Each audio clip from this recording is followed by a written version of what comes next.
He serves as program chair and professor in Central Piedmont Community College's Simulation and Game Development program. But Dr. Farhad Javidi's journey from Iran to the United States might be unlike any other. We continue to face a grave situation in Iran, where our embassy has been seized and more than 60 American citizens continue to be held as hostages. In the aftermath of the 1979 Iranian Revolution, Javidi was in college studying architecture. I lost my job and was kicked out of university after that, and I was told that my belief system doesn't fit the new governments. In 1985, kicked out of school, Javidi was taken as a political prisoner, tortured by his captors. I was in political prison for 7 months. 57 days I was blindfolded, sitting in the corner of a hall. I was tortured. Tortured simply for his beliefs. Finally released, Javidi made the decision to leave Iran.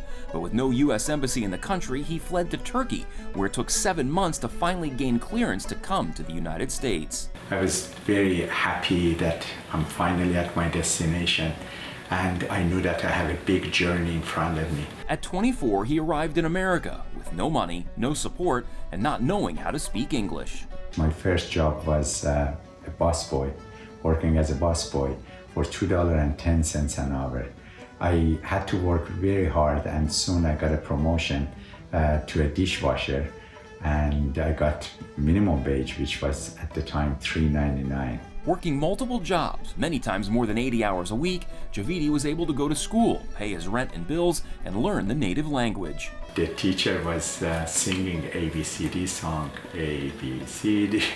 It was funny for me coming from Iran. Eventually, he earned his bachelor's degree from the University of Central Oklahoma. Then I decided to go to Florida to study computer science engineering in the University of South Florida. That's the time that I met my wife.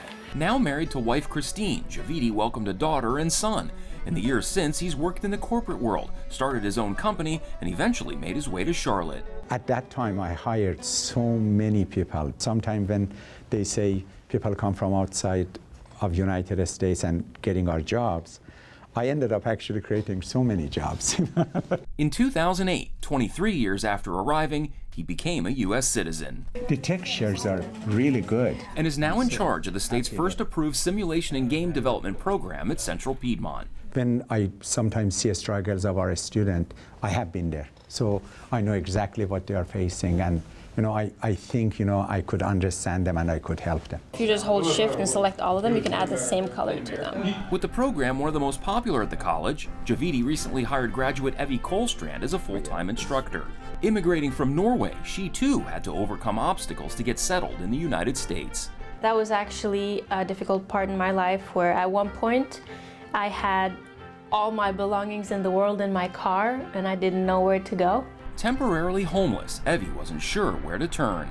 I had no clue what to do, where to go, and a real Norwegian thing is that we don't want to bother, we don't want to impose, we don't want to do anything. So I was really just afraid of asking for help. So when I finally found that temporary place, my friend opened up her home, gave me her spare bedroom, and then I stayed there for a month and a half, paying no rent, no nothing. And then CP came through and actually helped me find an apartment to be independent. Graduating from the SGD program in 2019, the job opportunities for Evie were there. She actually got a job offer from Apple, and she turned it down to be able to teach for us. It's really nice because I can be there for the students like they were for me when I was a student, when I needed it. It's that family environment that Javidi created that ultimately kept Evie around. She even met her husband here. And then we got married in November last year. So in a span of less than 4 years, she's gone from Norwegian immigrant to homeless to student to full-time employment and marriage. It's like, I don't know how I got here, but I made it. And as for Javidi, his children are all grown up now, each in college themselves. When I came here, I came for a dream. And I feel like I have fulfilled my dream. And it's the fulfillment of that dream that keeps Javidi and Kohlstrand and so many others like them immigrating to America. For Caroline Impact, I'm Jason Terzis reporting.